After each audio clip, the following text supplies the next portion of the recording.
ଜୟ ଗୋମାତା। ଆଜି ଆସନ୍ତୁ ମୁଁ ଆମ ଆଶ୍ରମର ଗୋଶାଳାର ପରିଭ୍ରମଣ କରିବି।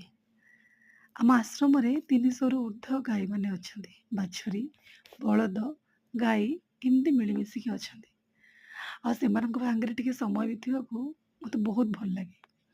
ଆଜି ସେମାନଙ୍କ ପାଖକୁ ଯାଇଥିଲି ଯେତେବେଳେ ଭାବିଲି ଆପଣମାନଙ୍କ ସହିତ ଟିକେ ତାଙ୍କମାନଙ୍କୁ ଦେଖେଇବି। ଦେଖନ୍ତୁ କେତେ ସେ ଫୁଲେଇ ହଉଛି। ମୁଣ୍ଡ ଖାଲି ହଲଉଛି ତା ଭିତରେ ବି ଆଣିକି ମୁହଁ ମୋ ପାଖରେ ଦେଖଉଛି ମୋତେ ଗେହ୍ଲା କର। ସତରେ କେତେ ନିଷ୍ପାପ ଏମାନେ। ଭଗବାନଙ୍କର ସୃଷ୍ଟି। ଏମାନଙ୍କର କଥାକୁ ସିନା ଆମେ ବୁଝିପାରୁନା କିନ୍ତୁ ତାଙ୍କର ସେ ଆଖି ଆଉ ସେ ସୁନ୍ଦର ମୁହଁକୁ ଦେଖିଦେଲେ ନା ଦୁନିଆର ସବୁ କଷ୍ଟ ଦେଖନ୍ତୁ କେମିତି ମୁଣ୍ଡ ତଳକୁ କରିଛି। ଆଉ ଏ ହେଉଛି ମୋ ମାଧୁରୀ ଅପା ଯିଏକି ଆଶ୍ରମର ସମସ୍ତ ଗାଈଙ୍କର ଯତ୍ନ ନିଏ। ଇଏ ହେଉଛି ଗୋମାତାମାନଙ୍କର ମା ଆଉ ବାପା। କାହାକୁ କେତେବେଳେ ଶୋଷ ହେଉଛି, କାହାକୁ କେତେବେଳେ ତୋରାଣି ଦରକାର, କାହାକୁ କେତେବେଳେ ପାଣି ଦରକାର, ତାର ପ୍ରକୃତ ସମୟ ଅପାକୁ ଜଣାଅଛି। ସତରେ ଗୋମାତା ତାକୁ ଭଲରେ ରଖନ୍ତୁ, ତାର ମଙ୍ଗଳ କରନ୍ତୁ। ଜୟ ଗୋମାତା।